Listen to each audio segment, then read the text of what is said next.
Folks, we start tonight with just a quick map showing you where that earthquake occurred in Mexico. We're, of course, up here at the top of the picture, and that earthquake way down to the south, actually a little bit south of Mexico City by just about 70 to 75 miles. There's the center of it. So from our perspective up here where we are, about 535 miles straight south of the valley. That's about the same as the distance from here to Dallas, to give you some perspective on that. So a long way down there in the mountains, and a pretty serious earthquake, 7.1.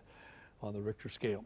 Here's a look at the Doppler Network across the valley today. It went really quiet. We had spotty stuff show up earlier, but it has since gone away, and with the rain going away, temperatures have gone up. 100 Rio Grande City right now. Same thing at Edinburgh, 97 at Weslaco, 91 Brownsville, Port Isabel's 93, and dew points are for the most part in the 70s, so we're up in that sticky range. We'll put the average of about 73 on the muggy meter, so we're certainly humid out there. You could feel that if you step outside. It tends to get more humid at night and then go down just a little during the daytime.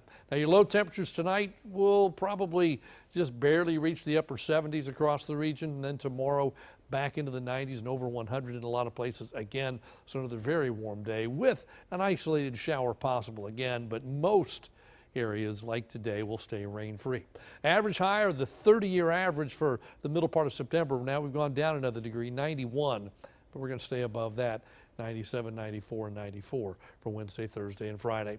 Surface weather map shows high pressure over the deep south and the southeast. It's going to stay there, so nothing really changes for us. A lot of moisture in the low levels of the atmosphere, so these brief, isolated, quick pop-up showers are there, but not much more than that. If you watch, it just doesn't change much all the way into Friday, Saturday, and beyond. There's moisture down here at the ground, but showers try to build. They just can't do anything, so that's why you end up with those very brief, very isolated, light showers, and then it goes away. The next 3 days, same thing.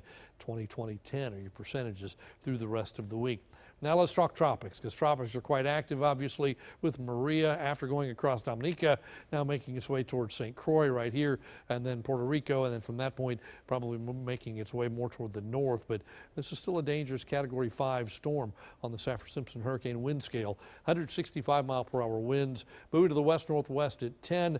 Forecast now takes the center of it a little bit south of St. Croix, but they're still within the winds, certainly, of that. And then right across the heart of Puerto Rico during the nighttime tonight, during the daytime tomorrow. Eventually it crosses that old track of Irma and goes more to the north. We don't think this will be a threat to the Gulf of Mexico or even the east coast of the U.S. at this point. There's Jose, still kicking up winds and waves in the northeast.